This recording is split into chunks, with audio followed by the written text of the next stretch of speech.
Muito bem, nós estamos na série Sermão do Monte, nós vamos encerrá-la semana que vem.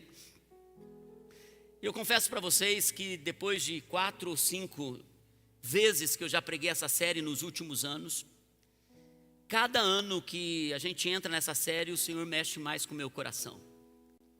É interessante em perceber o quanto, e eu disse isso ontem para a Naine, eu disse, poxa, toda vez que eu estou chegando no final da série, eu penso, poderia ir mais. E ao olhar para o meu coração, eu fico sempre pensando, puxa, quanto eu preciso melhorar diante de Deus. Quanto eu preciso me tornar mais parecido com Jesus. Nós estamos indo de uma jornada, e hoje é a 5ª semana dessa série, e nós estamos entrando nos últimos minutos do discurso de Jesus. O discurso mais importante dele. O discurso que ele falou a uma multidão, querendo tornar essa multidão discípulos, mostrando os padrões da fé e um coração genuíno diante da aplicação do evangelho na sua vida. Não um evangelho institucional, que você frequenta um culto e que você diz, sou evangélico ou venho de uma família evangélica. Não isso. Gente que recebeu Jesus de verdade no seu coração e está se esforçando para se parecer mais com Ele. Com todos os desafios, com todas as batalhas, com todos os perrengues, você está se esforçando para se parecer com Cristo. E o que é interessante é que Jesus hoje vai nos falar sobre o cuidado que nós precisamos ter com as aparências. Jesus vai nos conduzir a um lugar para falar sobre como as pessoas gostam das coisas que são aparentes. E eu quero começar falando para vocês sobre uma frase que me assusta mais do que qualquer outra na Bíblia. E essa frase não é sobre demônios, essa frase não é sobre o inferno, essa frase não é sobre uma teologia avançada e também não é sobre o juízo de Deus. Essa frase que Jesus começa a falar no Sermão do Monte, ele fala para a igreja. Ele fala para pessoas que pregam o evangelho, que frequentam um culto, que oram pelo outro. Uma pessoa que desceu as águas do batismo, ele fala para a gente que conhece a Cristo. Ele não fala para pessoas das outras religiões, ele não fala para as pessoas que estão no mundo. É uma frase que Jesus fala para a gente que vive para Deus. E ele olha nos olhos dessa gente e ele diz, eu não os conheço. Eu não os conheci. Essa frase me tira o sono. E nós vamos caminhar para ela nessa noite. Primeiro, Jesus nos dá pelo menos 5 alertas para que nós possamos colocar o nosso coração num lugar onde um dia nós vamos ouvir dele, que nos conhece ou que não nos conhece. E todos esses alertas apontam para o momento mais desafiador de toda a história. E Jesus, ele coloca uma cadência no seu discurso. E ele começa a mostrar que o reino de Deus não é de aparência.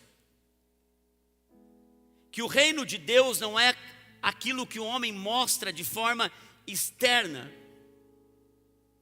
E ele conduz todo esse discurso do Sermão do Monte para falar algo antes da mensagem final, que é sobre a casa na rocha e a casa na areia, que vamos pregar semana que vem, quando ele encerra os grupos do Sermão do Monte, que nós estamos vindo trabalhando desde semanas atrás. Jesus, antes de terminar sobre o homem tolo e o homem sábio, o insensato e o sensato, que constrói na rocha e o que constrói na areia, ele dá alguns alertas que culmina nessa frase. Irmãos, ele começa dizendo algo sobre a aparência. Ele diz, no capítulo 7, versículo 1 em diante, ele fala sobre a aparência do zelo. Ele fala sobre o cisco e a trave nos olhos. E ele diz, não julguem, para que vocês não sejam julgados. Pois da mesma forma que julgarem, vocês serão julgados. E a medida que usarem, também será usada para medir vocês. O que é interessante aqui Jesus começa colocando uma frase, uma ideia, um princípio muito mal interpretado hoje em dia no meio da maioria das pessoas que seguem a Cristo. Essa frase se tornou até frase de para-choque de caminhão. Não julgueis para que vocês não sejam julgados. Está na boca de muita gente que não gosta de confronto, que diz não julgue para você não ser julgado. Jesus está entrando num lugar onde ele está dizendo, ei, o que eu quero que vocês entendam, que vocês vão precisar discernir. Ele não está proibindo um julgamento. Como assim, pastor? Acabamos de ler isso, que ele diz, não julgueis para que vocês não sejam julgados. Segue o versículo, segue o texto. Se você pegar um texto isolado da Bíblia, você vai criar heresia em cima disso. Olha como ele diz, ele não julguem para que não sejam julgados, porque na mesma medida que vocês usarem, também será usada para medir vocês. O que é interessante, que durante todo o texto que nós leremos hoje, ele nos ensina a julgar. Ele nos ensina a julgar se devemos entregar as pérolas aos porcos ou não. Ele nos ensina a julgar os profetas. Ele nos ensina a julgar a árvore pelo fruto. Então ele não está dizendo que não é para a gente não julgar, porque é impossível nós vivermos uma vida sem discernimento, percepção, avaliação do outro, o julgamento correto do outro. É impossível. Por isso que ele não está nos proibindo de julgar. O que ele está dizendo, e você vai seguir agora para o texto do versículo 3 e versículo 5, porque é uma sequência. Ele diz assim, versículo 3, porque você repara no cisco que está no olho do seu irmão, e não se dá conta da viga que está em seu próprio olho. Como você pode dizer ao seu irmão, deixe-me tirar o cisco do seu olho, quando há uma viga no seu?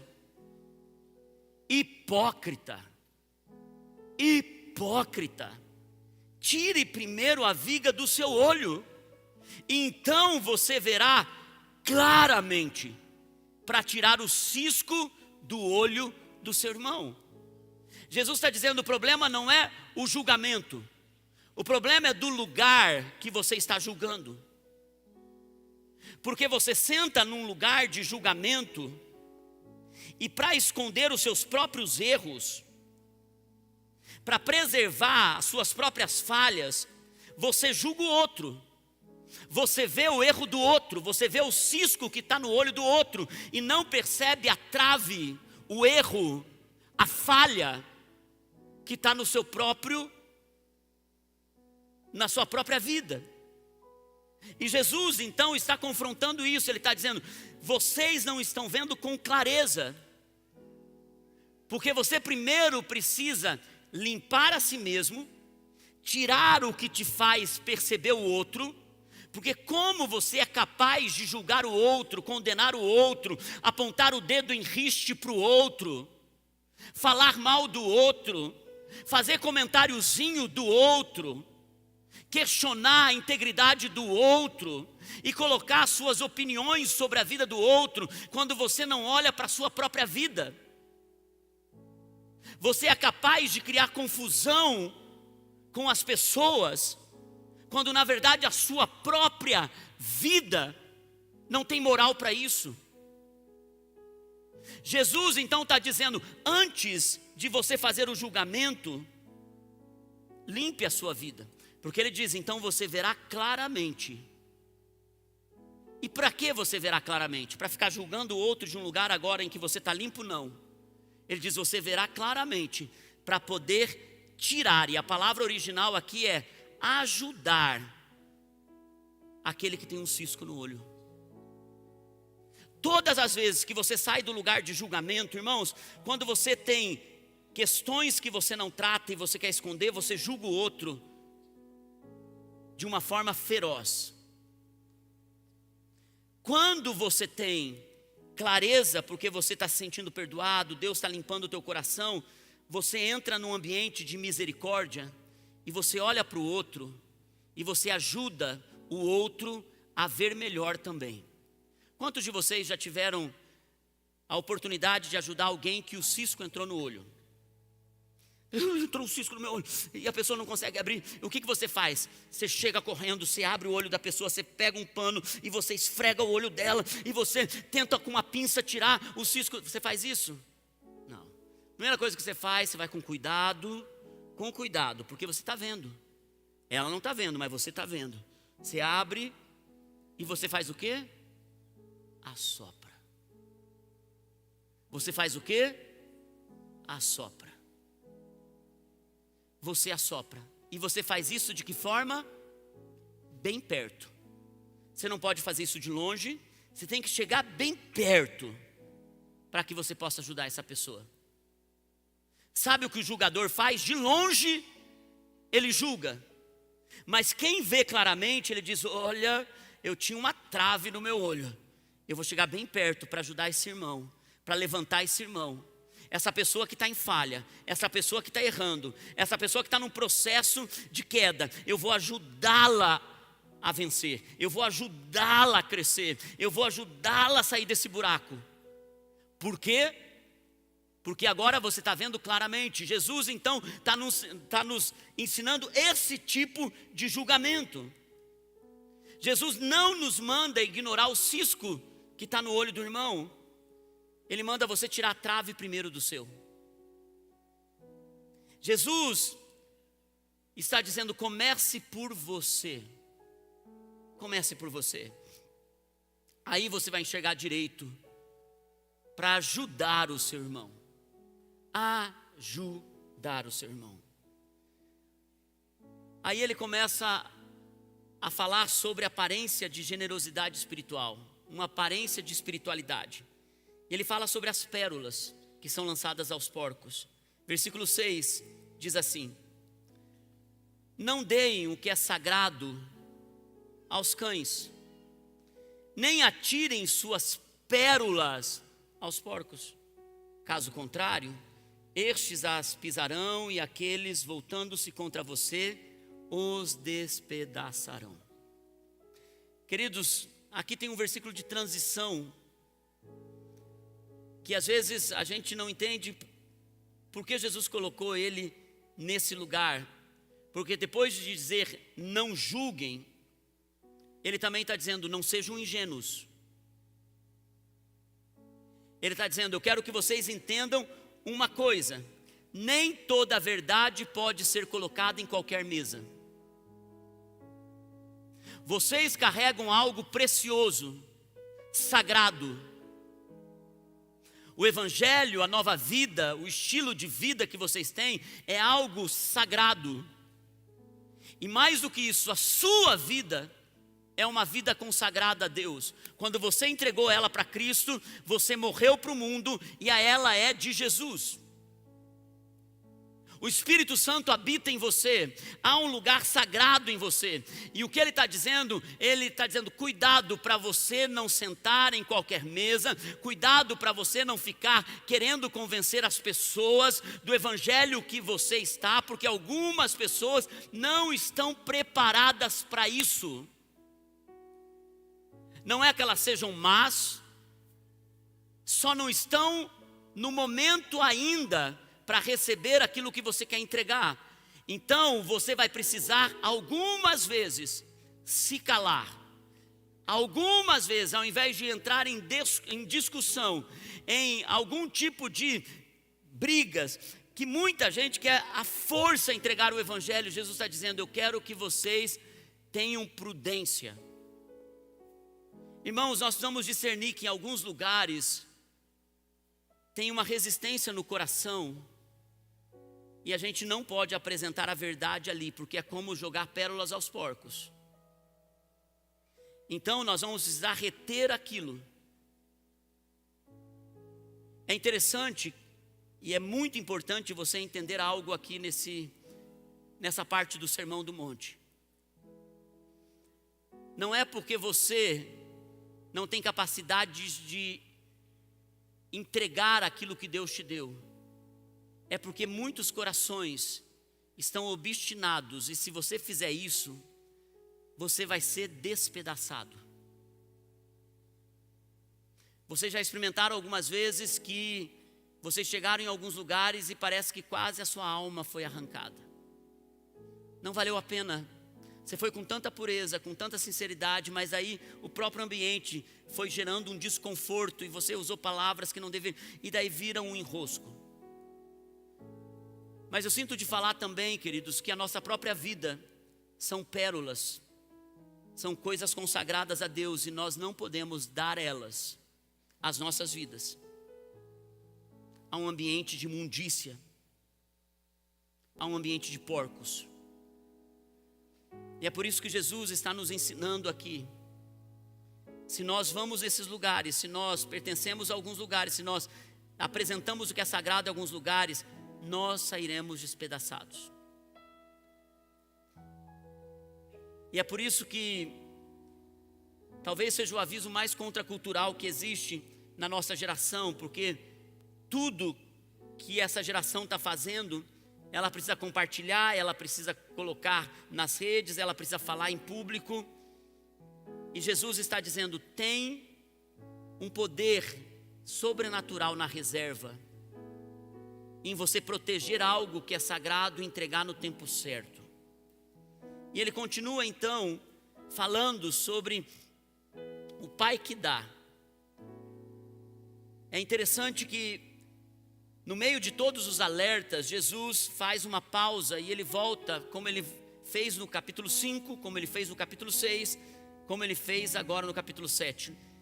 Em várias partes do sermão, ele para e ele aponta para o Pai. É como se ele estivesse indo, confrontando, ele diz: agora eu quero que vocês entendam uma coisa, voltem-se para o Pai, deem a sua atenção para o Pai. Se vocês entenderem que o Pai vai ajudar vocês, vocês vão poder aplicar essas coisas que parecem ser difíceis de serem aplicadas.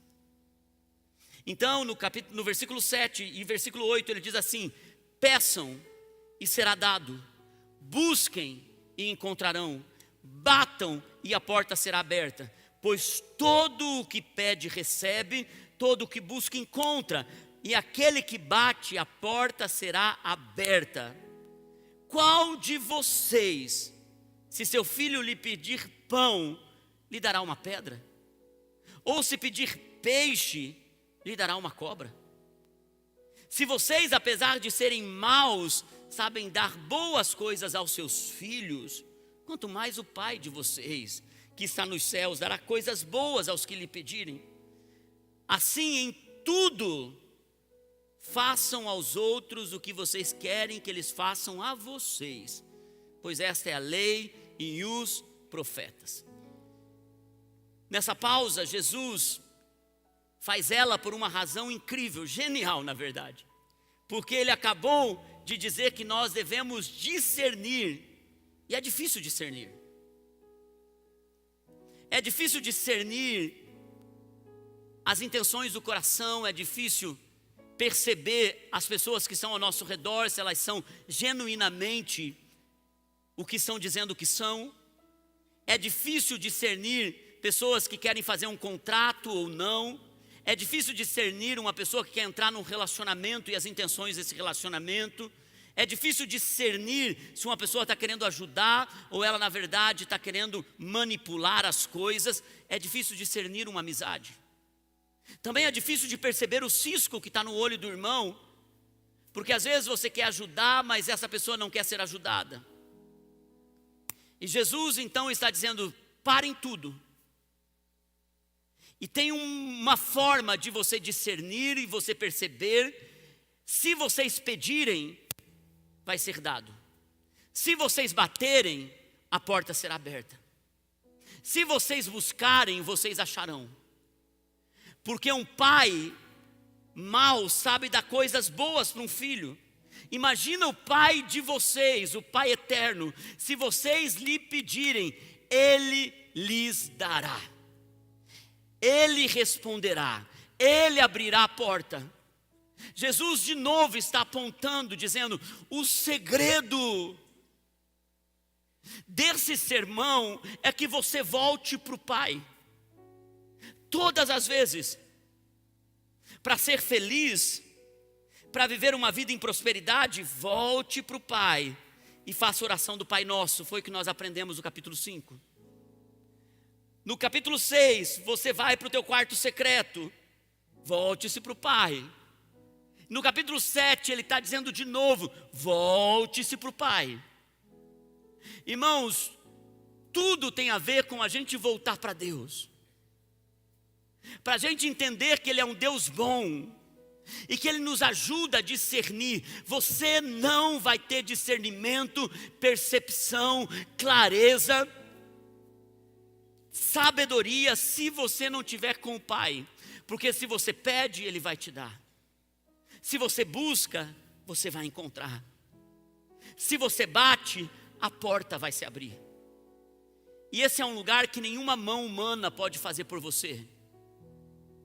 Mas eu te garanto uma coisa: esse sermão é o sermão mais poderoso da Bíblia. Não existe sermão mais poderoso em todas as escrituras do que esse que eu acabo de pregar para vocês.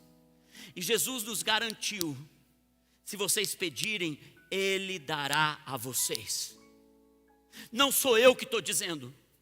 Não é esse homem cheio de pecados que está falando para vocês. Quem está falando é o Santo dos Santos. Se você se voltar para o Pai, se você parar onde você está, se você retornar para Deus, se você encontrá-lo, se você pedir, se você bater, se você buscar, Ele vai vir ao seu encontro.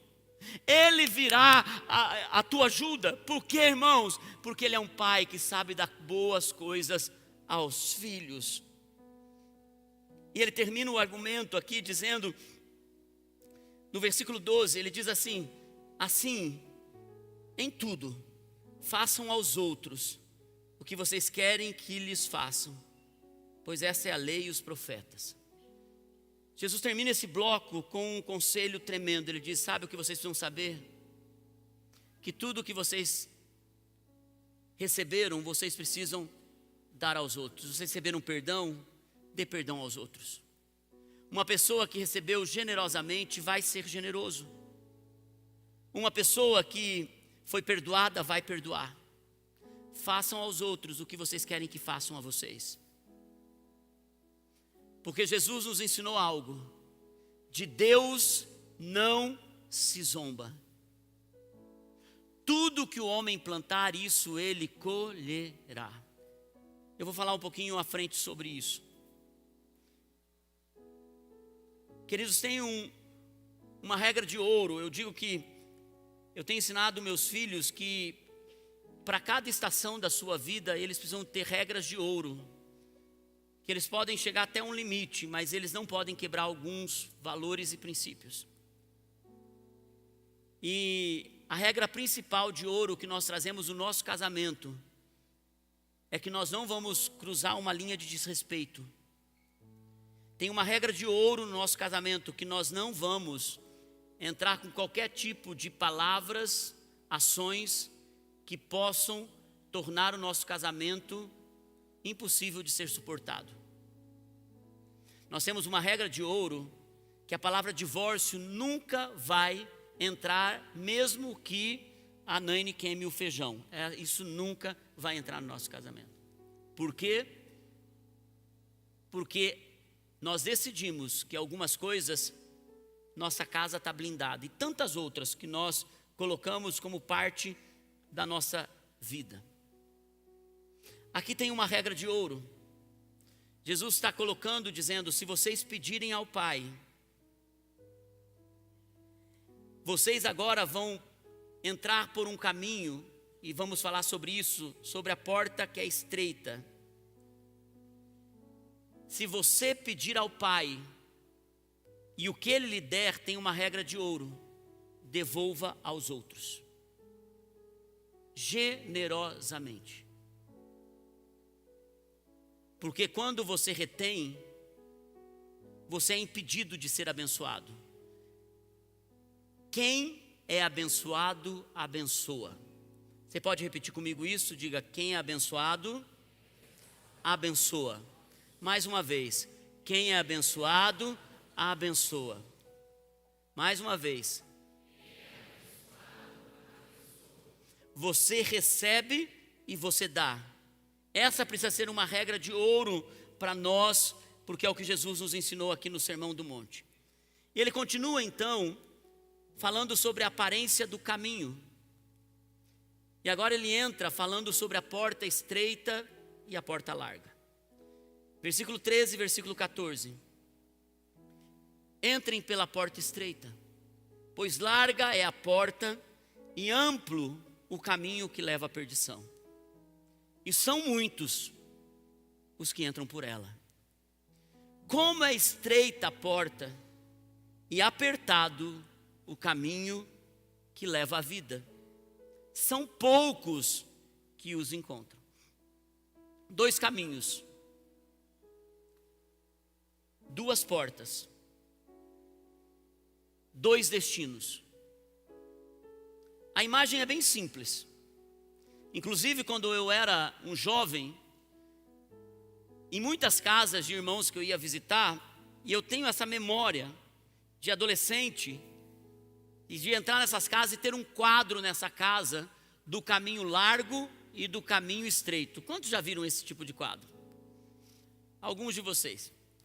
Mas eu me lembro que, ao olhar para aquele caminho, para aquele quadro, o caminho estreito era um desenho no quadro.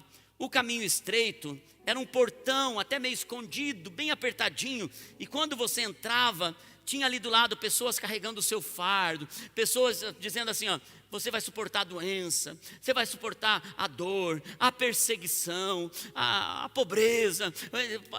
Meu Deus, e aquele caminho ia seguindo com tanta dificuldade, com tanta coisa. Mas quando chegava no final do caminho, os anjos, Jesus, braço aberto, a Bíblia, tinha, mas só no final do caminho. E o outro lado tinha o caminho largo, que era bonito, que parecia até cheio de luzes, dizendo: bem-vindo, esse lugar é para você. E já começava dizendo assim: ó, futebol. Na época, futebol era coisa do caminho largo, irmãos. Futebol. Tinha gente que não podia nem usar bermuda ainda. Você está no outro nível agora.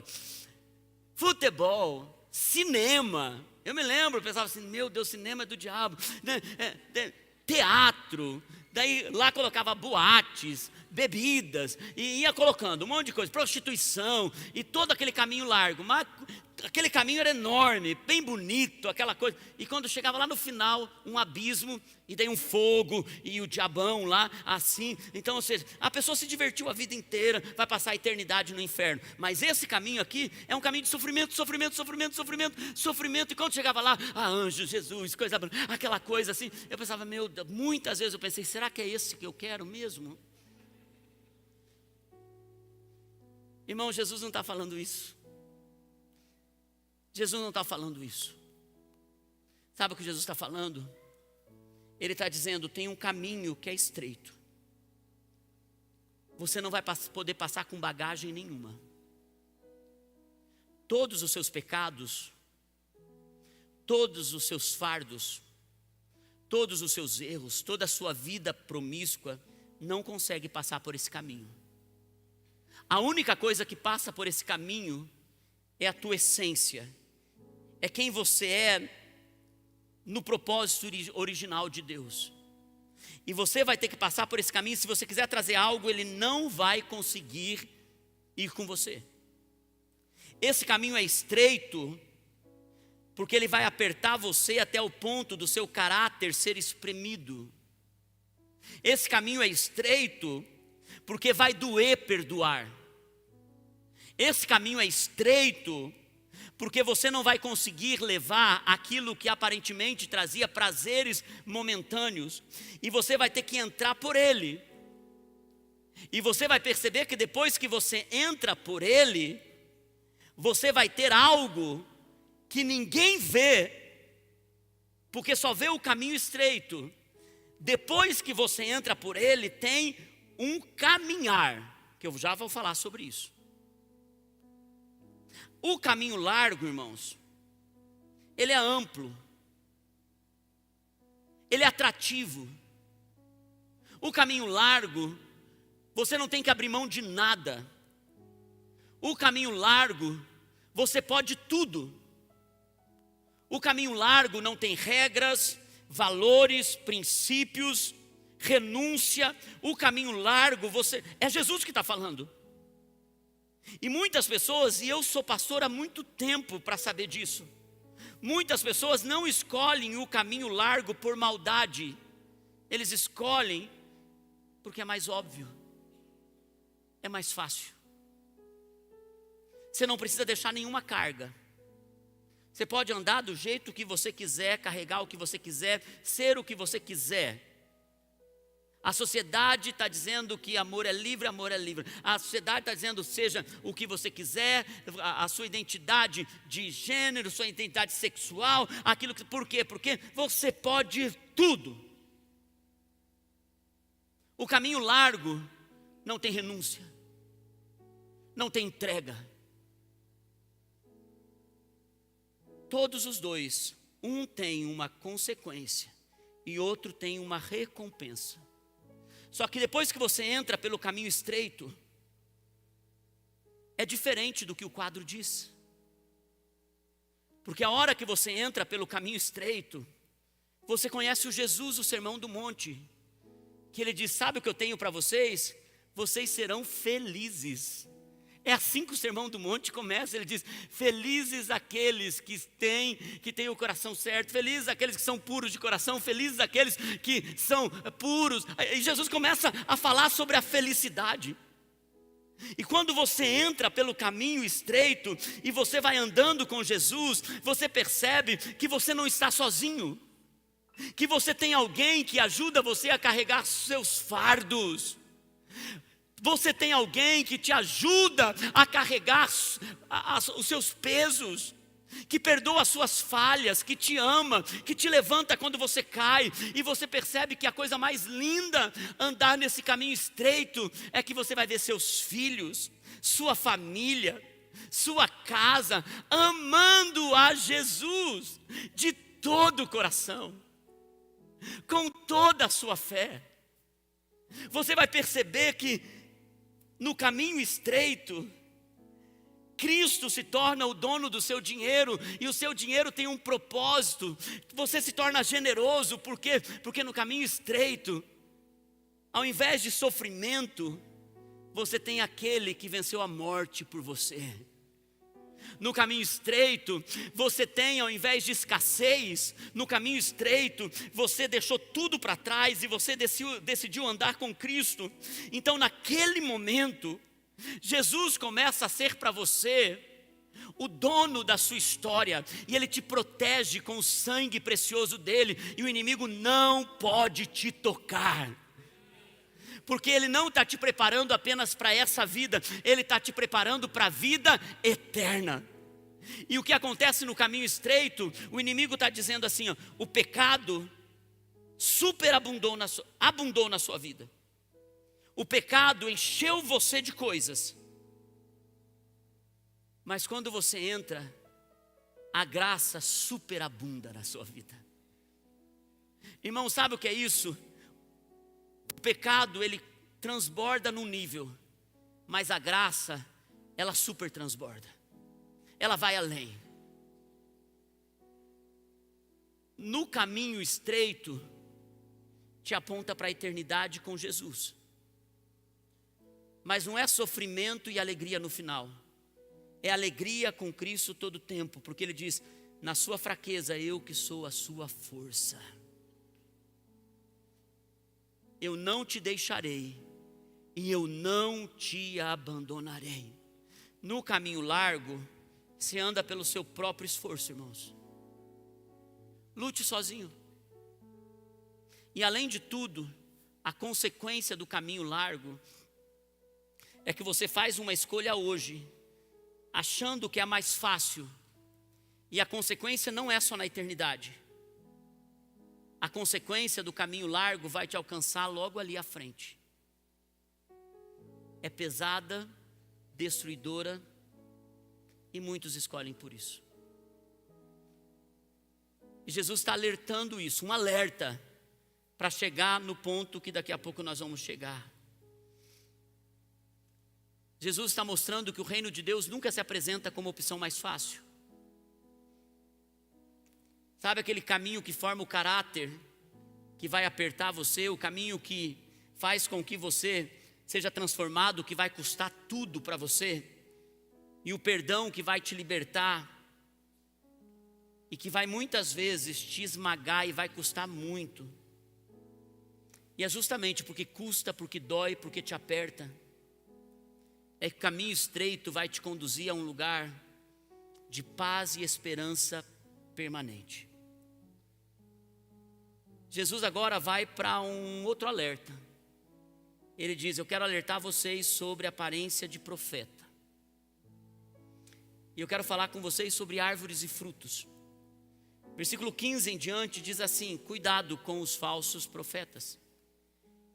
Eles vêm a vocês vestidos de peles de ovelhas, mas por dentro são lobos devoradores. Vocês os reconhecerão por seus frutos. Pode alguém colher uvas de um espinheiro ou figos de ervas daninhas? Semelhantemente, toda árvore boa dá frutos bons, mas a árvore ruim dá frutos ruins. A árvore boa não pode dar frutos ruins, nem a árvore ruim pode dar frutos bons. Toda árvore que não produz bons frutos é cortada e lançada ao fogo.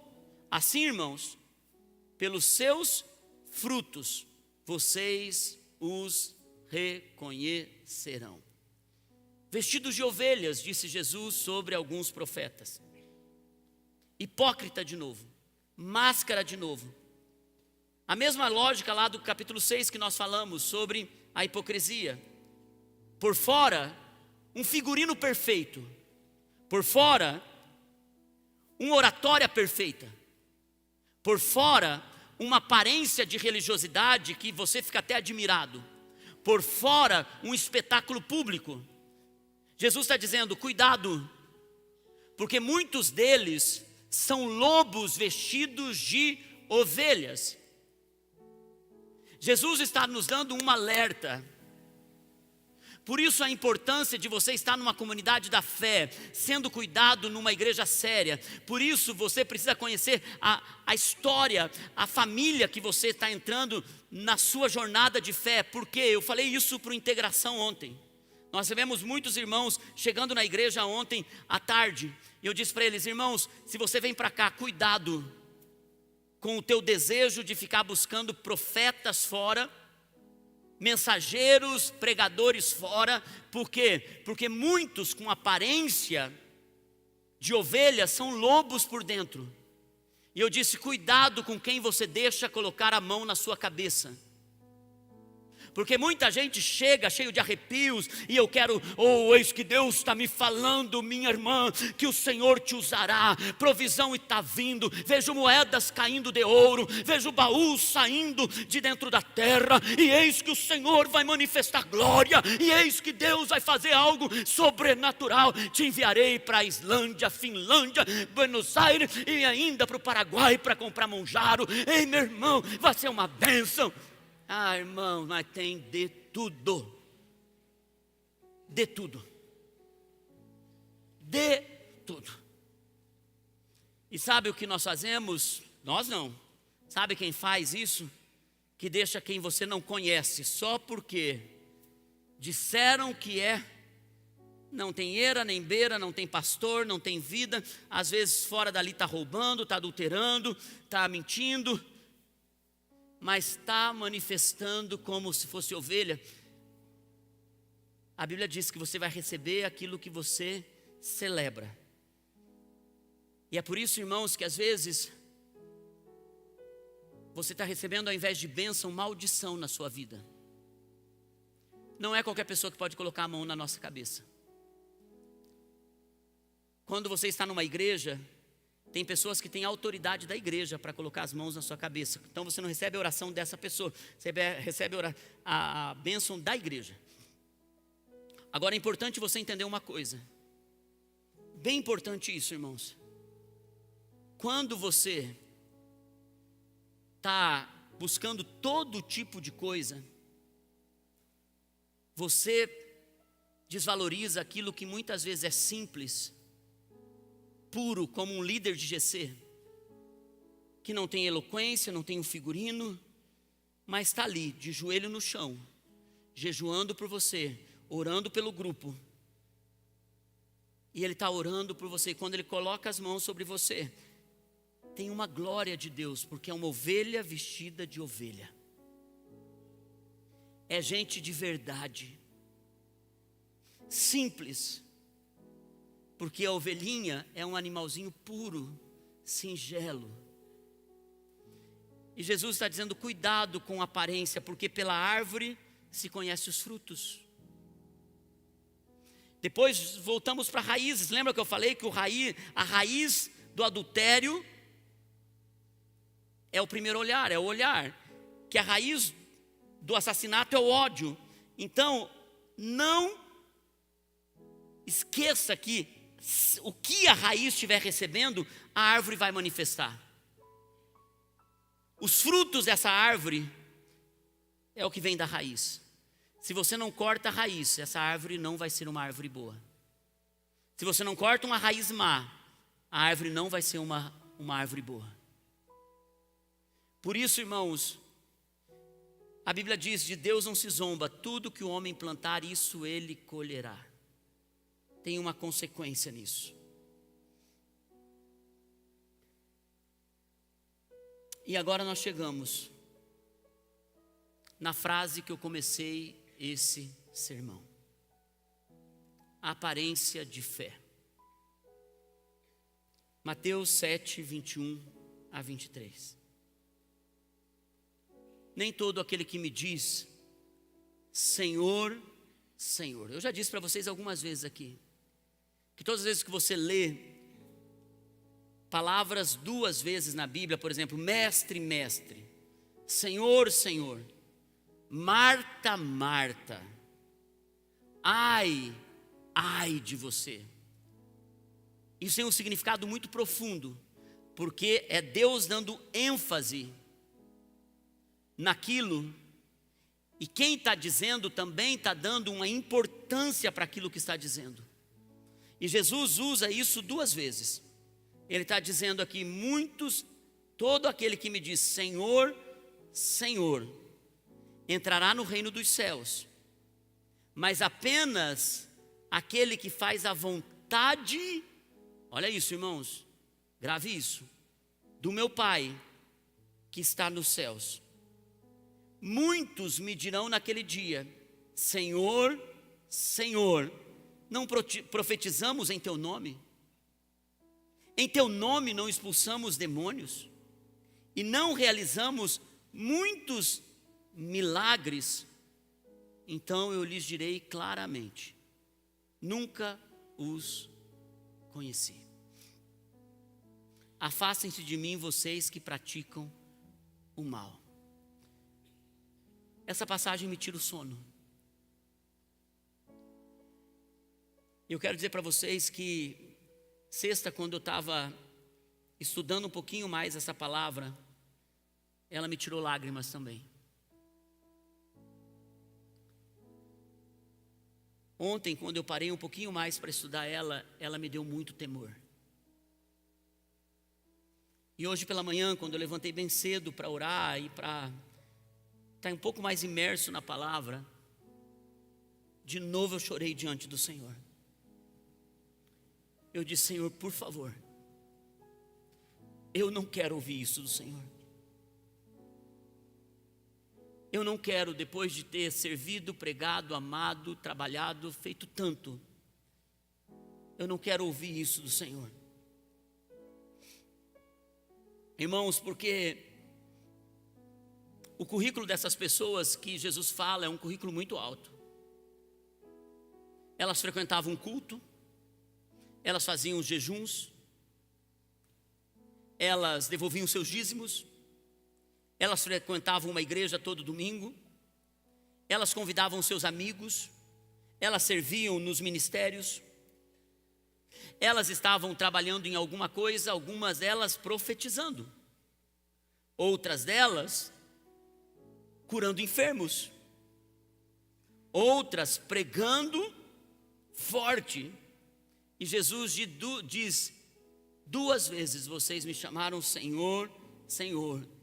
Vocês fizeram tudo isso no nome dele. Mas Jesus ainda olha para eles e diz: eu não os conheci. E a palavra que Jesus usa para isso, tem 2 palavras no grego bíblico para conhecer. A primeira palavra é como quando você diz assim: eu conheço aquela pessoa, de saber quem ela é. Eu tenho informações sobre ela. Eu já tive algum contato com ela, mas é apenas de um conhecimento raso. Não é essa que Jesus fala aqui. Jesus diz: eu não os conheci. E esse conhecer, ele usa a palavra do grego sobre intimidade, relacionamento, aproximação. Alguém que eu conheço por ter estado com ele, ter andado com ele, ter experimentado algumas coisas com ele. É esse o texto que Jesus usa, o original que Jesus usa. Não é que você vai chegar lá e Jesus vai dizer: quem você é? Não te conheço.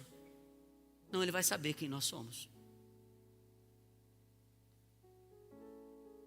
A questão é se ele nos conhece só de saber quem nós somos, ou da gente ter andado com ele. Escute isso. Existe uma diferença muito grande, gente, que deveria tirar o seu sono também e trazer temor sobre a sua vida, igreja. Quando eu era adolescente, eu li um livro e eu nunca mais esqueci dessa ilustração que o escritor coloca no livro. Ele disse que uma pessoa chegou no céu com um bolo de chocolate, porque ele sempre na terra fazia para Jesus o bolo de chocolate. Então, ele ficou preparando o tempo todo, achando que Jesus ia se alegrar com aquele bolo. E quando ele chega no céu, Jesus olha para ele e diz: oi, Jesus. Ele disse: você é o fulano de tal. Isso, eu trouxe um bolo de chocolate, que eu sei que você ama bolo de chocolate. Ele disse: eu não gosto de bolo de chocolate. Como, Jesus? Eu fiz a minha vida toda bolo de chocolate para você. Ele disse: eu não te pedi para fazer bolo de chocolate. Chega logo uma outra pessoa atrás, também com um bolo. E essa pessoa está trazendo um bolo de chocolate. E ela diz, e Jesus diz: ei, você chegou, trouxe o meu bolo? Ele diz: está aqui, Jesus. Quando ele abre, era um bolo de chocolate. O outro fica olhando, dizendo: não estou entendendo nada. Jesus celebrando, abraçando, dizendo: posso pegar um pedacinho agora? Depois nós vamos lá, vamos tomar um cafezinho com Pedro, Tiago e João. Depois a gente vai comer uma coisinha, dá para todo mundo, mas eles são muito golosos, então é melhor a gente comer. Então me dá um pedacinho aqui. Jesus lambe os beijos. Meu Deus, como eu gostava de comer bolo de chocolate com você. O cara estava olhando. Daí chega uma outra pessoa e diz assim: Jesus, eu também trouxe um bolo, o meu é de cenoura com cobertura de chocolate. Ele diz: poxa, eu esperava que você, falou primeiro, fizesse para mim o bolo de cenoura com chocolate. Eu nunca pedi para você bolo de chocolate. Mas Jesus, você gosta de bolo de chocolate? Não, eu gosto do bolo de chocolate dele. Para você, eu queria receber o bolo de cenoura com chocolate.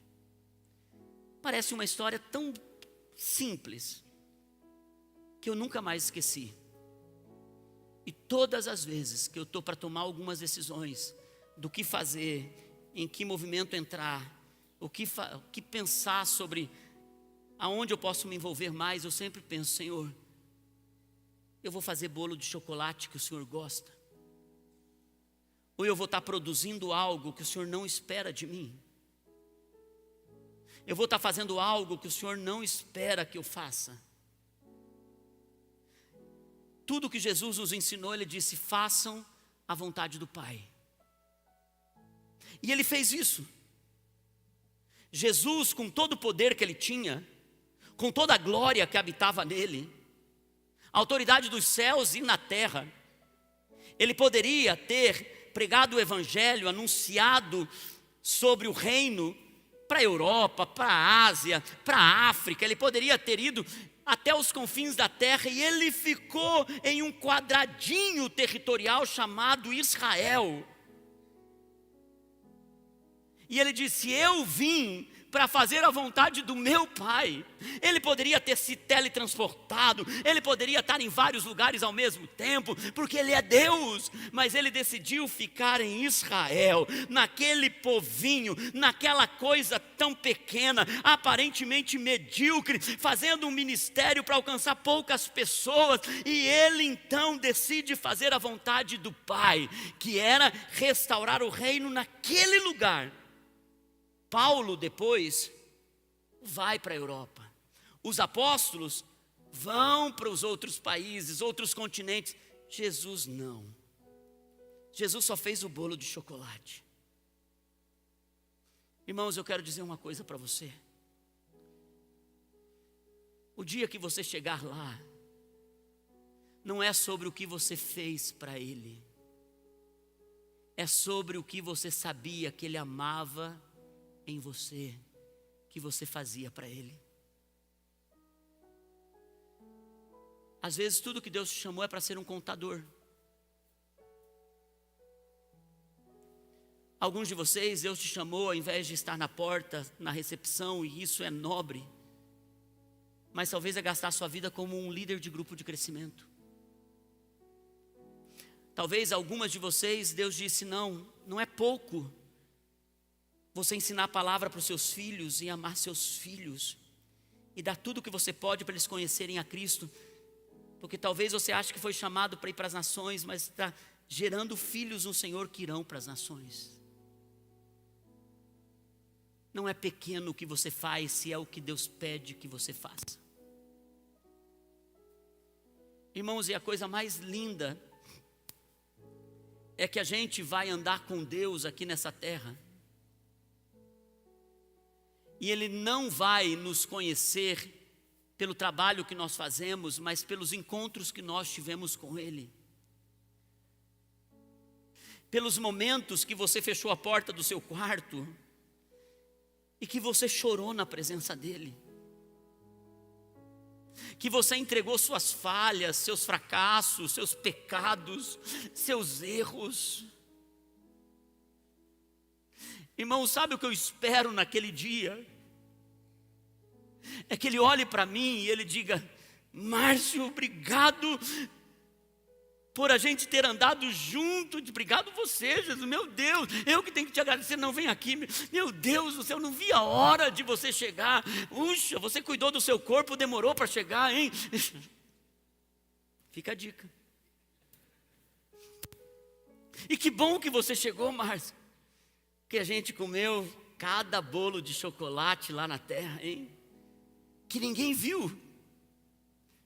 Eles viram você trabalhando, pregando, fazendo isso, mas ninguém via, né, Márcio? Nós dois, quando você estava quebrado e você pedia para que eu fosse ao teu encontro.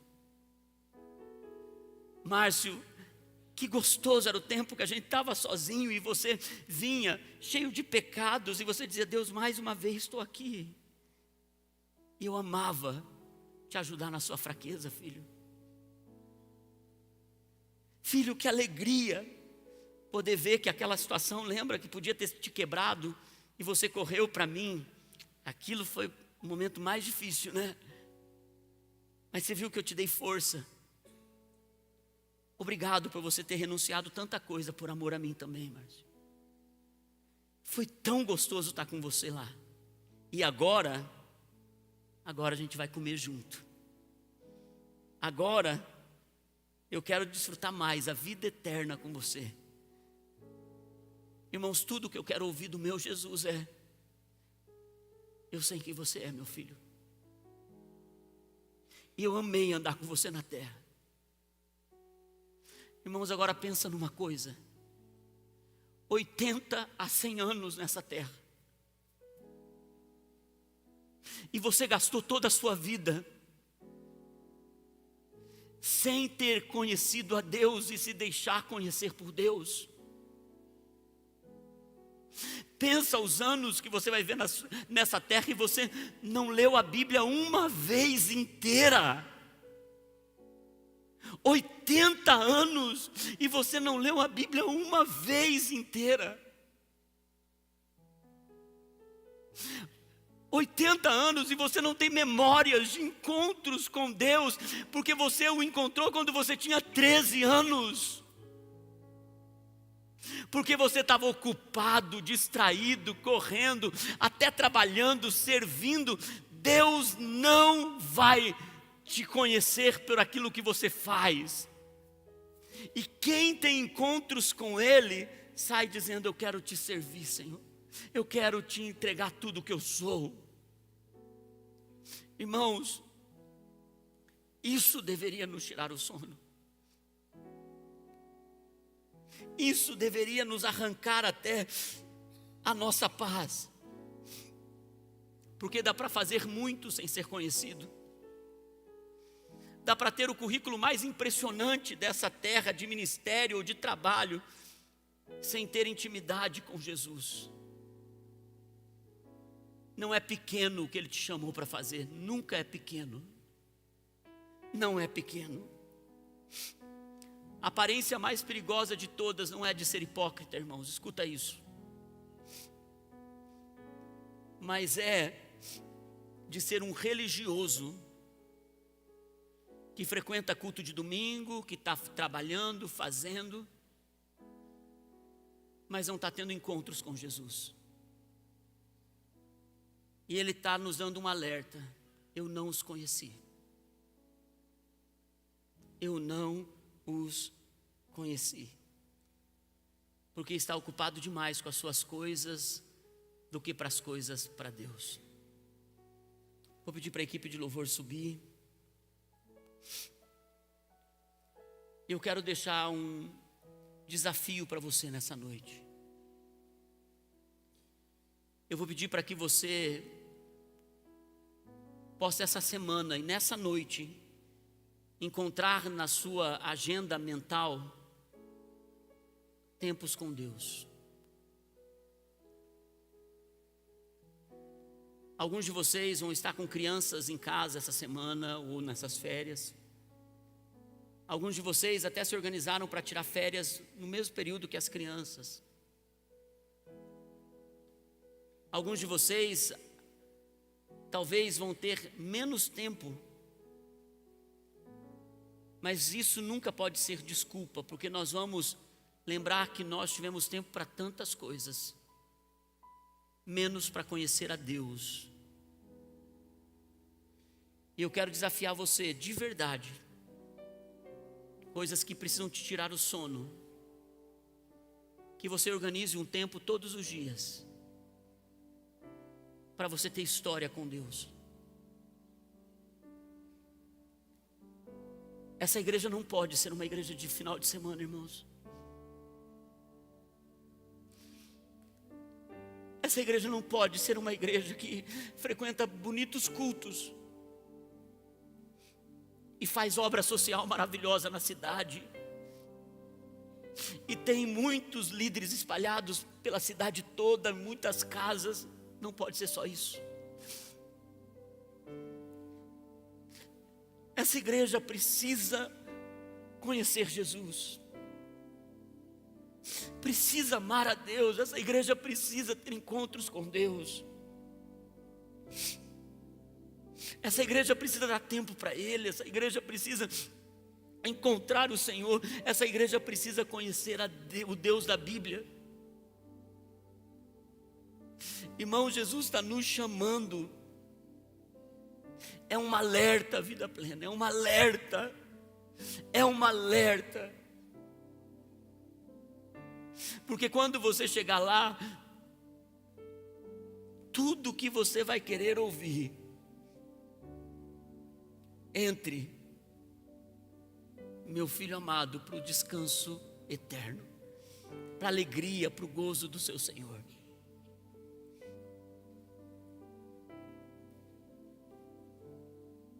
E veja, irmãos, tudo que um pai mais deseja de um filho, não é que um filho seja perfeito,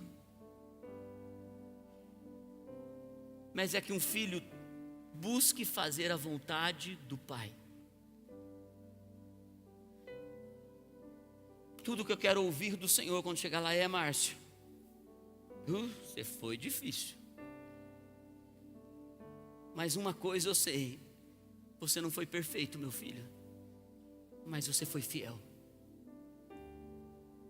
Você foi fiel. Fiel à minha palavra, fiel aos encontros, fiel à minha vontade. Irmãos, um pai se alegra quando um filho, mesmo que errou, chegue para ele e diz: meu Deus, pai, olha assim, mas o pai chega a se derreter para o filho. Se vocês que são maus pais sabem dar coisas boas aos filhos, quanto mais Deus, que é um bom pai. Vamos nos colocar em pé.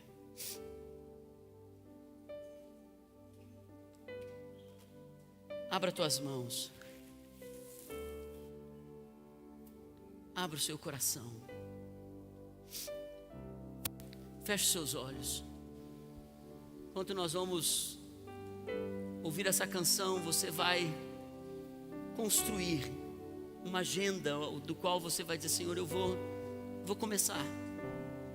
Vou começar a ter encontros de verdade, não porque eu tenho que ter encontros, não, sinceros, onde meu coração vai se derramar na tua presença, onde a Bíblia vai ter algo de valor para mim. Eu vou fazer a sua vontade, Senhor. Assuma esse compromisso com Deus. Organiza. O inimigo vai lutar com a sua mente para você não criar isso. Esqueça até a canção. Fale com o Senhor. Volte para Ele.